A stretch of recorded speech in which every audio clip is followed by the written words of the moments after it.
विराट जी, आपका तो नाम भी विराट और काम भी विराट। नमस्कार आप सर। दुबई में से आज समय निकाला और वहां तो ये खेल आपका बड़ा तनावपूर्ण रहता है।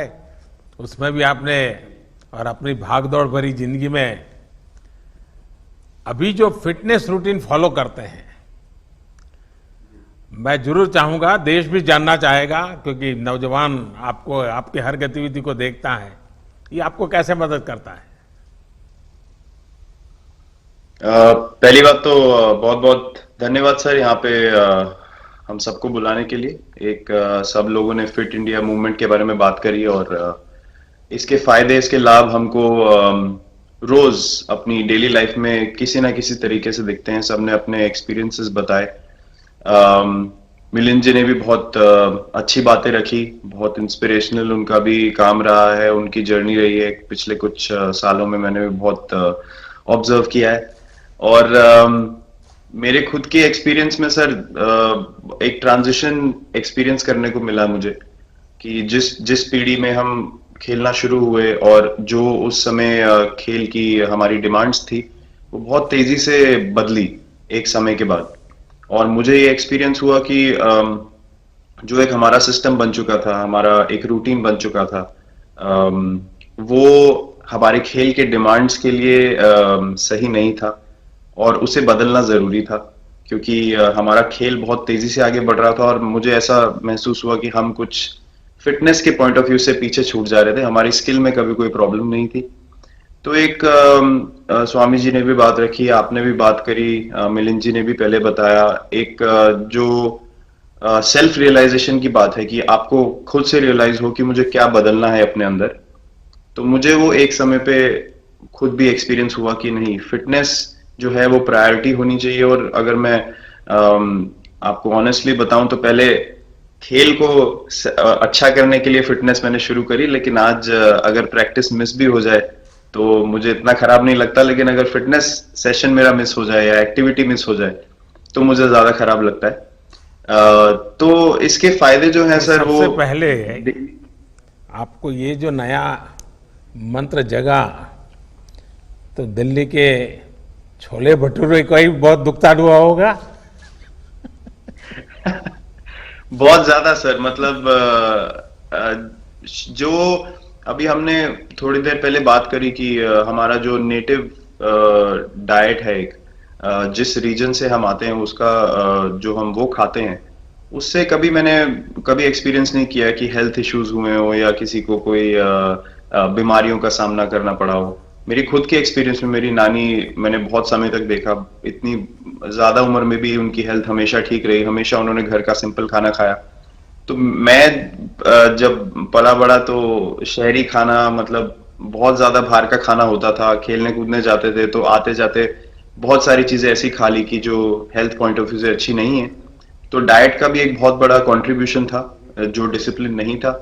तो वो फिटनेस, फिजिकल फिटनेस और डाइट दोनों चेंज करना पड़ा सर। उसकी वजह से ही चेंजेस आने शुरू हुए।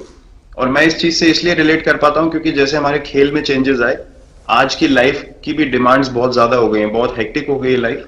तो अगर हम अपनी फिटनेस को उस पेस के साथ नहीं रखेंगे, सिंक में नहीं रखेंगे, तो हम पीछे छूटते चले जाएंगे। तो अगर हम लोग अपनी फिटनेस को नहीं इंप्रूव करते तो हमारे खेल में भी आज हम बहुत पीछे छूटते चले जाते हैं। क्योंकि आप सिर्फ अपनी स्किल पे डिपेंड नहीं कर सकते। आपका जो मेंटल स्ट्रेंथ है, वो आपका शरीर कितना तंदुरुस्त है और आपका दिमाग कितना तंदुरुस्त है, उस दोनों का एक कॉम्बिनेशन साथ में चलता है। तो अगर मेरा शरीर सपोर्ट नहीं कर रहा है जो मेरा दिमाग सोच रहा है, तो मैं जो करना चाहता हूं मैं नहीं कर पाऊंगा। तो आपके मुझे छोटे सामने छोटे कैलोरी चेंजेस। कम करने का भी तो चैलेंज रहता होगा और इतना बड़ा काम करने का भी चैलेंज रहता होगा। उसको कैसे हैंडल करते हैं? सर मैंने अभी जो अपने अनुभव में मैंने ये चीज एक्सपीरियंस करी है, वो ये है कि खाने के बीच में समय देना बहुत जरूरी है। हम लोग बहुत बार खाते हैं और फिर बड़ी मील के बाद वो छोटा छोटा खाते चले जाते हैं पूरा दिन। तो वो जो हमारा सिस्टम है, उसको कहीं प्रोसेस करने का मौका ही नहीं मिलता खाने को, और रात तक हम खाते चले जाते हैं। तो मैं जब छोटा भी था तो 11:30-12 बजे डिनर हो रहा है, उसके बाद मीठा खा के एकदम सो गए, कुछ एक्टिविटी नहीं, कुछ उसके बाद वॉक नहीं। तो आई थिंक ये छोटी छोटी चीजें जो है जो बहुत मैटर करती हैं कि आप अपने अंदर के सिस्टम को भी कितना समय दे रहे हैं उस खाने को प्रोसेस करने के लिए जो आप खा रहे हैं। तो उसके लिए अवेयरनेस बहुत जरूरी है कि आप किस वजह से कर रहे हैं। आप अपने आप को ओवरऑल फिट रखने के लिए कर रहे हैं या फिर सिर्फ वेट लॉस के लिए कर रहे हैं, जैसे अभी रुजुता जी ने बोला। तो प्रायोरिटी बहुत जरूरी है अपने दिमाग में कि आपकी इंटेंशन ठीक होनी चाहिए, फिर अकॉर्डिंगली आपके रिजल्ट्स भी वैसे ही आएंगे बाहर। मैंने सुना है कि इन दिनों टीम के लिए एक योयो टेस्ट हो रहा है। क्या ये कैप्टन को भी ये योयो टेस्ट करवाना पड़ता है कि आपको छुट्टी होती है? और योयो टेस्ट होता क्या है, क्या क्या क्या करना पड़ता है? सर टेस्ट ये बहुत जरूरी था फिटनेस पॉइंट ऑफ व्यू से। अगर आप ग्लोबल फिटनेस लेवल्स की बात करें तो बाकी टीमों से हमारा लेवल अभी भी कम है, और हम चाहते हैं कि वो लेवल हम ऊपर लेके जाएं, जो एक बेसिक रिक्वायरमेंट है।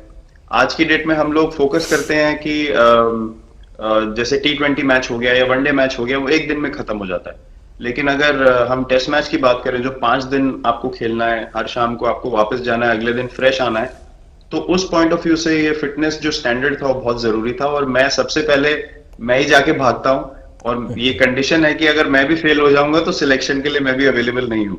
तो आई थिंक ये सिस्टम और ये कल्चर सेट करना बहुत जरूरी होता है। और उससे क्या होता है सर, ओवरऑल एक जो फिटनेस लेवल है टीम का बढ़ेगा। जैसे टेस्ट क्रिकेट में हमारा बहुत बार होता है कि आप थके हुए हैं, तीसरे दिन आके आपको, जैसे हमारे फास्ट बॉलर्स हैं आज की डेट में, वो दुनिया में सबसे ऊपर है, तो उनको अगर दूसरे तीसरे चौथे दिन आके वो एफर्ट डालना है फील्ड पे, तो वो डाल सकते हैं। पहले क्या होता था, स्किल हमारे पास हमेशा से रही है, लेकिन शायद जो मैंने आपको बोला वो ट्रांजिशन मैंने जो एक्सपीरियंस किया, हम लोग वो जरूरी समय जो आता है जहां पे शरीर थक जाता है और टीम को आपकी जरूरत है, वहां पे परफॉर्मेंस जो है हमारी डिप हो जाती थी और दूसरी टीम जीत जाती थी।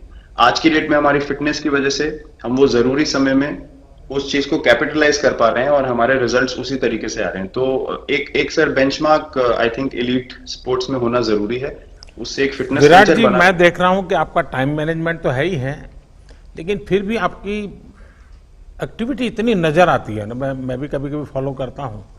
कभी थकान नहीं लगती क्या आपको?